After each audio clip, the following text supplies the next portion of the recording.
en ek deel dit gou met jou. So ons gaan almal deur 'n moeilike tyd, een of ander tyd in ons lewe. Het sy dit 'n siekte is, het sy dit 'n verlies is van 'n geliefde, of armoede, of 'n besigheid wat vou, of kanker, of iets. Daar's een of ander trauma wat met ons gebeur. Het sy dit gebeur het, of gaan gebeur, en ek glo daar's van julle wat hierdie luister wat nou deur so tyd gaan. En ek wil net vir jou sê dat hierdie goeders gebeur met ons nie noodwendig vir ons nie. Dis 'n fout wat ek gemaak het in die verlede, is deur al hierdie goed wat met my gebeur persoonlik aan te trek. Toe my besigheid byvoorbeeld gevou het, het ek deur 'n verskriklike moeilike tyd gegaan. Ek het gedink God is goed, maar hy is nie goed vir my nie. Hy is goed vir ander mense, maar nie vir my nie. Dit was die verkeerde mindset wat ek gehad het.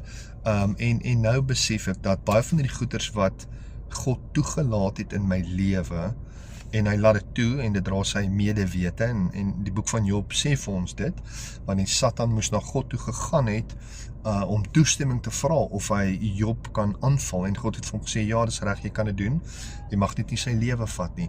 So ek glo, al hierdie goeders wat met ons gebeur, dra sy goedkeuring weg. Maar dit is nie noodwendig om ons te vernietig nie. Dit is nie om ons te vernietig nie. Dit is om ons te gebruik in ander mense se lewens.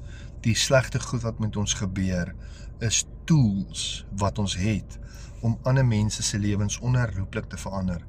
Toe ek deur 'n moeilike tyd gegaan het my besigheid gevou, en dit was op alle vlakke van my lewe uitdagend. En 'n vriend het hierdie met my gedeel, en dis wat ek met jou wil deel. Dis 'n quote van Oswald Chambers, en dis in Engels, so ek gaan my beste probeer om dit aan te haal woord vir woord, soos dat ek dit kan onthou.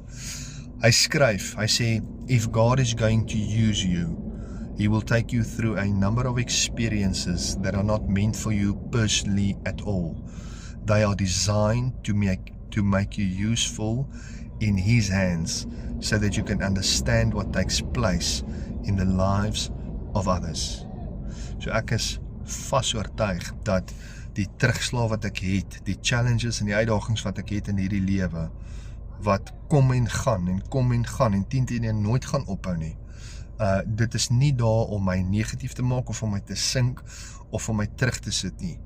Dis daar sodat ek ondervinding kan opbou, en geloof kan opbou, sodat ek ander mense